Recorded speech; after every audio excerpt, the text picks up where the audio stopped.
Hello everyone, कैसे हैं आप सब। तो welcome back to management mantra by doctor Barkha Gupta. तो चलिए आज से हम स्टार्ट करते हैं अकाउंटिंग, जिसकी बहुत ज़्यादा बच्चों की डिमांड आई है कि मैम आपके चैनल पर सारी चीज़ें मिल जाती हैं मैनेजमेंट से रिलेटेड। लाइक एचआर आपको मिल गया है, ओबी आपको मिल गया है, यहाँ तक कि आप लोगों की जो मार्केटिंग है ना, कंज्यूमर बिहेवियर है, सबकी वीडियोस है, लेकिन अकाउंटिंग की नहीं है। तो आप लोगों की ऑन डिमांड हम यहाँ पर स्टार्ट करने वाले हैं अकाउंटिंग। ठीक है, तो अब हम स्टार्ट कर रहे हैं अकाउंटिंग। बहुत ही बेसिक से आप लोगों को बताऊंगी, जिससे कि आप लोगों को का जो डर है वो पूरी तरह से खत्म हो जाए और अकाउंटिंग जो है वो इजी लगने लगे। तो आज एक ही कंसेप्ट के थ्रू हम पढ़ने वाले हैं characteristics, attribute and process of accounting. ठीक है, तो एक ही चीज में ये सारी चीजें आपकी इंक्लूड होने वाली है। कैसे, चलिए देखते हैं। चलिए, तो let's start with the accounting. आखिर होता क्या है? तो accounting refers to the collecting, summarizing, analyse and reporting the information of business in a monetary term. अब ना दो चीजें हैं जो आपको बिल्कुल बहुत अच्छे से ध्यान रखनी है जब भी आप अकाउंटिंग की बात करते हैं। ये तो हो गई रिपोर्ट, लाइक एक तरह से बुकिश लैंग्वेज। बट एक चीज आपको ध्यान रखनी है, पहला तो है बिजनेस, पहली चीज है बिजनेस, और दूसरी चीज है आपका मनी। ठीक है, ये दो चीजें आपको सबसे ज्यादा ध्यान में रखनी है जब भी हम अकाउंटिंग की बात करते हैं। पहली चीज तो कि बिजनेस के जितने भी ट्रांजैक्शंस होते हैं वो आपके अकाउंटिंग में आएंगे। दूसरा, वो सारे ट्रांजैक्शन जो कि मनी से रिलेटेड होते हैं वो इसमें आएंगे। ठीक है ना, तो जितने भी बिजनेस में आपके ट्रांजैक्शंस, यानी कि जो भी आपका लेन देन हो रहा है, जो आपका लेन देन हो रहा है वो आप अकाउंटिंग बुक में रिफर करते हैं। तो अकाउंटिंग रेफर द कलेक्टिंग, जो भी आपकी मॉनेटरी टर्म्स में जितना भी आपके बिजनेस का ट्रांजैक्शन हुआ है उसको आप कलेक्ट करते हैं, समराइज करते हैं, एनालाइज करते हैं, रिपोर्ट करते हैं, जिससे कि आपको बिजनेस के बारे में चीजें पता चल सके, आपके बिजनेस की पोजीशंस, उसकी प्रॉफिट एंड लॉस, सारी चीजें जो है वो इंफॉर्मेशन मिल सके। ठीक है, अब जैसा मैंने आपसे कहा कि आज हम देखने वाले हैं कैरेक्टरिस्टिक्स, एट्रीब्यूट एंड प्रोसेस। ठीक है, ये सब कुछ हम सिर्फ एक छोटे से जिंगल के बेस पर हम समझ जाएंगे, और इसको याद कर लो तो जिससे कि कभी भी अगर आप कोई एग्जाम प्रिपेयर कर रहे हो, है ना, जैसे आपने अगर एग्जाम लिखना है तो लिखने के पर्सपेक्टिव से भी ये बहुत इंपॉर्टेंट है कि आपको ये सारी चीजें जो है वो याद हो जाएंगी। तो इसमें आपको जो है IMRCSAC, ये 7 जो है कैरेक्टरिस्टिक्स हैं अकाउंट के, जो आपको याद रखने हैं। और याद रखने का बहुत ही सिंपल सा तरीका है, आई एम रामचंद्र शर्मा आगरा चाट वाले। आई एम रामचंद्र शर्मा आगरा चाट वाले, बस इसको आप याद कर लो। यही आपके कैरेक्टरिस्टिक्स हैं, यही आपके एट्रीब्यूट्स हैं, और यही इसकी प्रोसेस भी है स्टेप बाय स्टेप। कैसे, वो हम देखते हैं। चलिए, ये देखिए, जैसा मैंने आपसे कहा, IMRCSAC,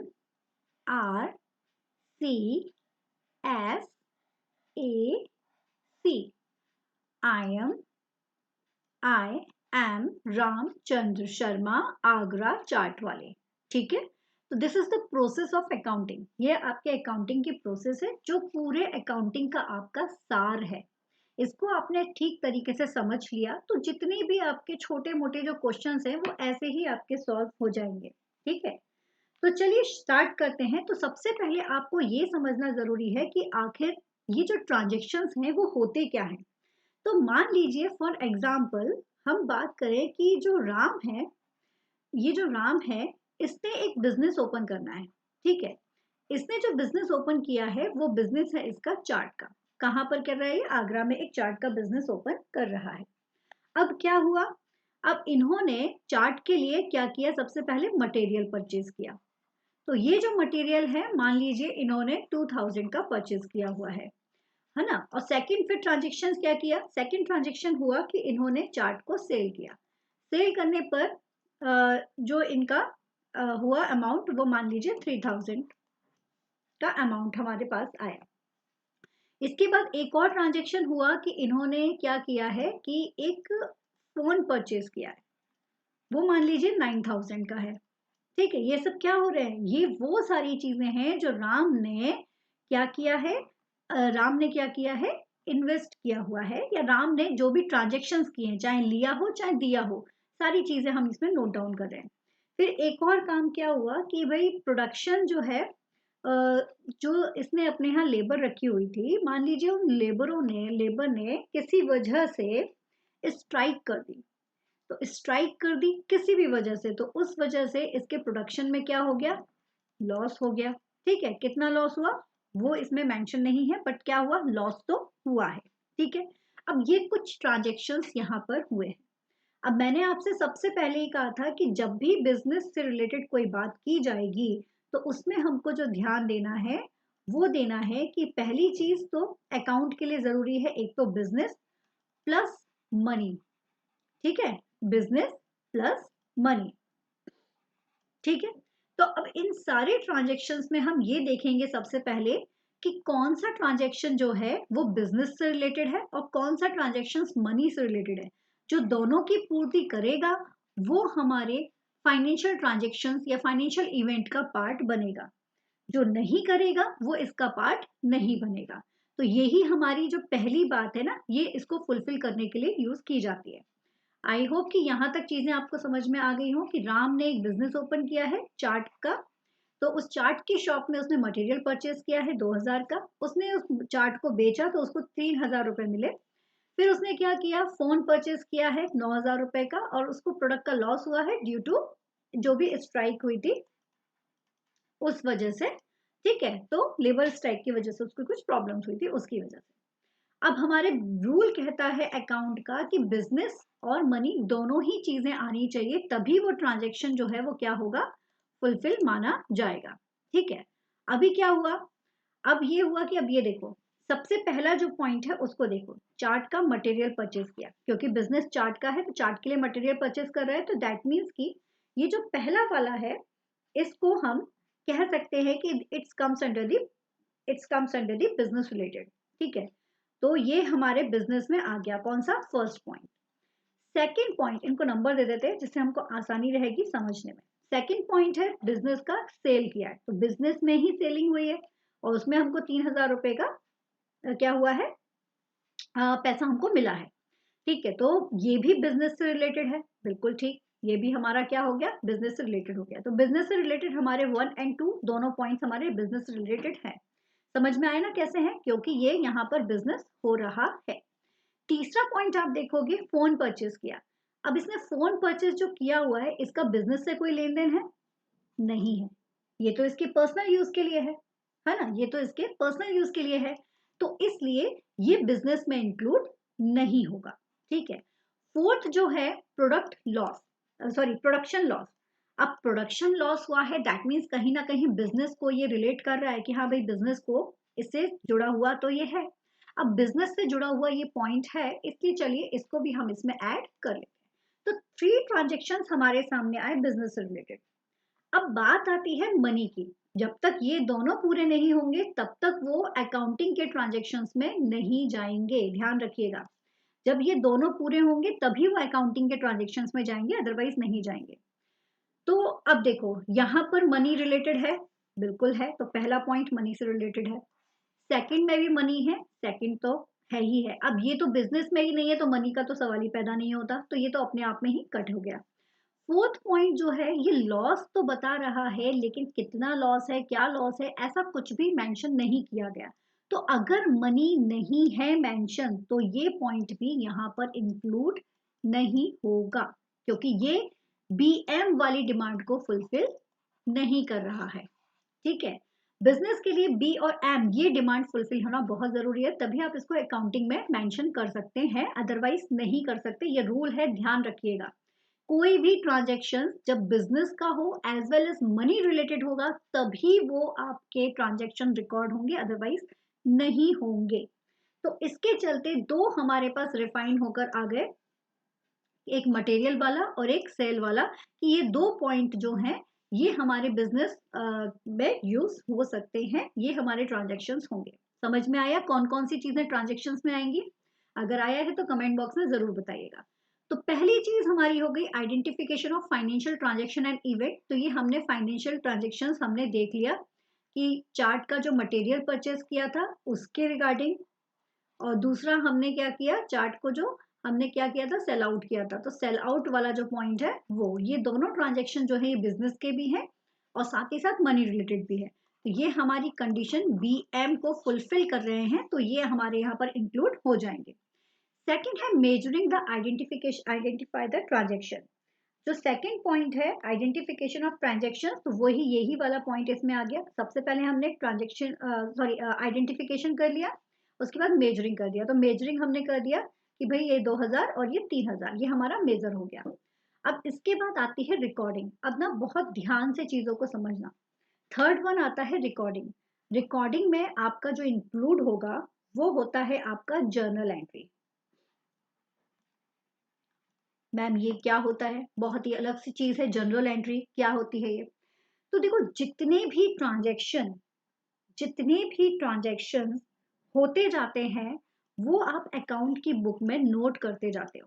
ठीक है, डेबिट और क्रेडिट जो गया और जो आया, है ना, डेबिट और क्रेडिट जो गया जो आया, ईच एंड एवरी ट्रांजेक्शन आप क्या करोगे? रिकॉर्ड कर लोगे। ईच एंड एवरी ट्रांजेक्शन, जो भी आपने परचेज किया है, जो भी आपने सेल किया है, हर एक चीज परचेज की, सेल की, सब कुछ इसमें इंक्लूड हो जाएगा। डेबिट क्रेडिट करके आप सारी एंट्रीज कर लेते हो।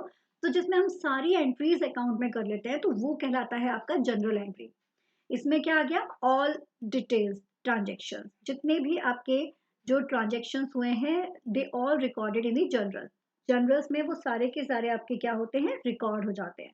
तो जनरल्स में हो जाती हैं आपकी सारी एंट्रीज, जितना भी आपने किया है, टेबल खरीदा, चेयर खरीदा, माल खरीदा है, ठीक है, या आपने कहीं से अलाउड किया है, ईच एंड एवरीथिंग यहाँ पर आपकी डेबिट क्रेडिट के फॉर्म में आ जाती है। फिर नेक्स्ट आता है क्लासीफाइंग। अब इन सारी चीजों को एक साथ लेके चलना इट्स वेरी टिपिकल। तो इसका नेक्स्ट फॉर्म जो आ जाता है वो होता है आपका लेजर बुक। ठीक है, अब क्या बन जाती है? Laser book. लेजर बुक में हम क्या करते हैं ना, क्लासीफाइंग करते हैं। क्लासीफाइंग को आप ऐसे समझ सकते हो जैसे कि फॉर एग्जाम्पल, एक जो मेरी शॉप, ये तो हमने चार्ट की शॉप की बात की, मान लीजिए फॉर एग्जाम्पल कोई बुक शॉप है, तो उस बुक शॉप में बुक, कॉपी और पेन, इन सारे के सारे ट्रांजेक्शन्स मेंशन होंगे। अब हम इसको लेजर बुक में क्या करते हैं ना, लेजर बुक में जो भी हमारी सेलिंग हुई है, ठीक है ना, जो सेल हुआ है वो, और जो हमने परचेज किया है वो, इन सबको हम ना अलग अलग एंटर करते हैं, मतलब अलग अलग अकाउंट इनके बनाकर अलग अलग उसमें क्लासिफाई कर देते हैं और अलग अलग रिकॉर्डिंग हम नोट करते हैं। तो लेजर में आप क्या कर रहे हो? लेजर में एक तरह से आपने परचेज का और सेल का अलग अलग अकाउंट बना के उसको क्लासिफाई कर दिया है और अलग अलग उसको मेंशन कर दिया है। ठीक है, जैसे ये सारी की सारी जितनी भी आपकी जो चीजें थी, इन सबको आपने अलग अलग नोट कर दिया। तो अलग अलग आप जब नोट करेंगे तो वो इसमें आ जाएगा आपका किसमें? क्लासीफाइंग में। मतलब सेलिंग अलग कर दिया आपने, परचेस अलग कर दिया। ठीक है, तो सेल अकाउंट, परचेज अकाउंट, इस तरह के इसमें अलग अलग अकाउंट बनते हैं जिनमें हम सारी की सारी डिटेल्स जो है वो मेंशन करते जाते हैं। अब आती है बात समराइजिंग। यहाँ तक समझ में आया? सबसे पहले हमने क्या क्या दिया? सबसे पहले हमने एंट्रीज को नोट डाउन किया, फाइनेंशियल एंट्री को पहले फाइंड आउट किया, फिर उसको आइडेंटिफाई किया। आइडेंटिफाई करने के बाद फिर जनरल्स में सारी एंट्रीज को नोट कर दिया। अब जनरल एंट्रीज को हमने डिवाइड कर दिया अलग अलग अकाउंट में। तो सेल अकाउंट अलग, परचेस अकाउंट अलग हमने बना के लेजर तैयार कर लिया। अब लेजर के बाद जो नेक्स्ट हम तैयार करते हैं वो होती है हमारी एक तरह से समराइज कर रहे हैं। समराइज करने का मतलब क्या हो गया कि हम चीजों को कंक्लूड कर रहे हैं। तो कंक्लूड करने के लिए हम यहाँ पर तीन चीजें यूज करते हैं, है ना। कंक्लूड करने के लिए तीन चीजें आपकी बनती हैं। पहला बनता है आपका ट्रायल बैलेंस। ध्यान रखिएगा, समराइजिंग में तीन चीजें बनेंगी, ठीक है। तो पहला आपका क्या बन गया? Trial balance. सेकंड नंबर पे जो आपका बनता है वो है आपका profit and loss account. And third number पे जो बनता है वो बनता है आपका बैलेंस शीट। ठीक है, थर्ड नंबर पे क्या बनेगा? Balance sheet. तो इस तरह से trial balance, profit and loss account and balance sheet, ये तीन चीजें आपकी समराइजिंग में आती है। इन्हीं के थ्रू आप चीजों को क्या करते हैं ना, कंक्लूड करते हैं, है ना। किसके through? Trial balance, profit and loss and balance sheet. इनके थ्रू आप चीजों को क्या करेंगे? आप यहाँ पर इन चीजों को क्या करने वाले हैं? एक तरह से समराइज करने वाले हैं। इसमें हम बेसिकली कंक्लूड करते हैं किसका? एक तरह से ये क्या हो जाएगा? एक तरह से कंक्लूड हो जाएगा टोटल सेल का। ठीक, ये क्या हो जाएगा? कंक्लूड करेगा किसको? टोटल सेल को। जो भी हमारी टोटल सेल हुई है उसको ये यहाँ पर बताएगा। ठीक है, यहाँ तक क्लियर हो गया। अब इसके बाद आता है एनालाइज एंड इंटरप्रिटेशन। तो एनालाइज किस चीज को कर रहे हैं, यही सारे कैरेक्टरिस्टिक्स भी है।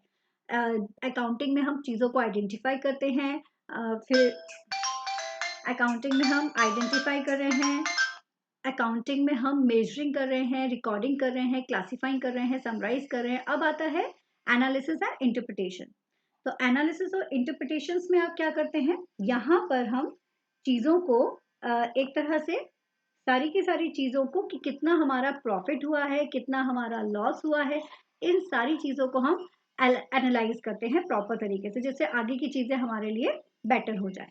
और फिर लास्ट में आप क्या करोगे, कम्युनिकेट करते हो। तो कम्युनिकेट किसको करोगे, यूजर को। जो भी इस अकाउंट को यूज करता है उसको आप चीजों को कम्युनिकेट करोगे। तो कम्युनिकेट करने के लिए आप internal user as well as आप एक्सटर्नल यूजर दोनों को यूज करोगे। ठीक है, इंटरनल और एक्सटर्नल दोनों यूजर्स के लिए ये बेनिफिशियल होता है।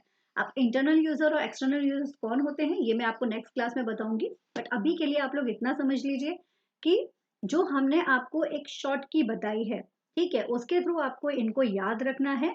आई एम रामचंद्र शर्मा, आगरा चार्ट वाले। और कैसे कैसे हम चीजों को कर रहे हैं वो आपको याद रखना है। ठीक है, तो आइडेंटिफिकेशन हो गया, मेजरिंग हो गया ट्रांजेक्शन्स का, रिकॉर्डिंग हो गई जनरल एंट्रीज में, क्लासीफाई हो गया लेजर बुक में, समराइज हो गया trial balance profit and loss and balance sheet में, फिर एनालाइज और इंटरप्रिटेशन किया यानी कि प्रॉफिट एंड लॉस देखा, और फिर उसको कम्युनिकेट कर दिया, यानी कि जो भी यूजर्स हैं इंटरनल एक्सटर्नल उनको कम्युनिकेट कर दिया। ठीक है, और ये भी कह सकते हैं कि इस कम्युनिकेट करने का मतलब हो गया कि एक तरह से आपने फाइनल रिपोर्ट जो है वो आपने बताई है सबके सामने। ओके, तो this is all about today. ये था हमारा आज का सेशन जिसमें हमारी ये सारे points, characteristics, attribute and process जो है वो आपकी कंप्लीट हुई है। इन्हीं के बेस पर आप इसकी डेफिनेशंस भी याद रख सकते हैं। तो this all for today. I hope कि आप लोगों को चीज़ें समझ में आई हो। कोई डाउट है तो आप लोग कमेंट सेक्शन में पूछ सकते हैं। इट्स जस्ट स्टार्टिंग, समझने की कोशिश कीजिए तो अकाउंट जो है वो भी इजी लगने लगेगा। Okay guys, thank you so much. Keep study hard and smart. All the best. Take care. Video पसंद आए तो लाइक ज़रूर कीजिएगा, अपने फ्रेंड्स के साथ शेयर ज़रूर कीजिएगा। All the best.